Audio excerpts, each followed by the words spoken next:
Chapter, Ponies.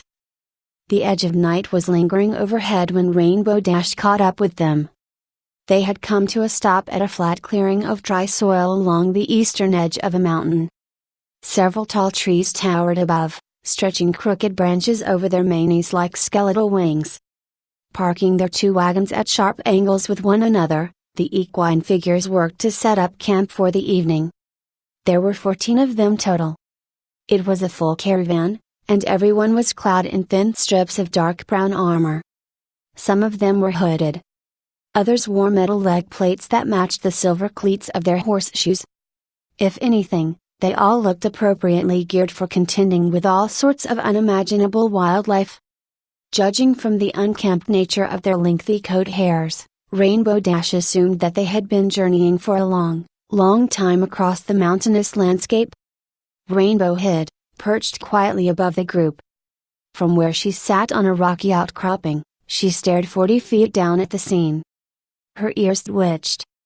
It had been weeks since she last heard pony voices. Being privy to such a busy conversation of muttering equines was suddenly an alarming sensation. There was not a single horn or set of wings to be seen among them, so that she wondered if they had even had it in them to suspect a sentient creature eavesdropping from above. It wasn't as if she could make out entirely what they were saying. She heard something about a 2-day trip, about a deep river that needed traversing, about one of the ponies and his penchant for snoring in sleep, followed by a burst of laughter. The ponies' voices were saturated with a thick accent that Rainbow had never heard before. She briefly contemplated how remarkable it was that she could understand them even remotely after having traversed so much wilderness.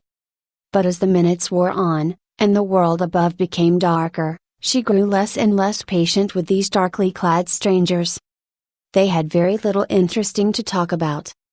Their wagon supplies were filled with seemingly superfluous junk. Before her eyes, she witnessed as several burly members of the group fumbled goofily to start a fire. For the life of her, Rainbow couldn't understand how so many adult ponies could appear so tactless. As their frustration and ire grew into the advent of night, Rainbow Dash yawned, stood up, and flexed her wings to take off for the east horizon, ditching them. She stopped, suddenly, upon spotting one pony's graceful gait. She squinted and lifted her goggles as she watched the figure march quietly away from the rest of the group struggling to build a fire.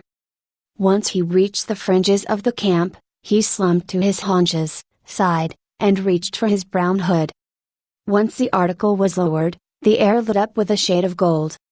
A young pony sat, running a hand through a short batch of silken blonde hair that ended just behind his ears.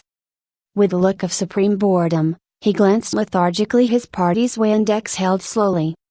Below Rainbow Dash, his lithe body appeared to melt into the shadows of his place, his golden head serving as a final beacon of the day.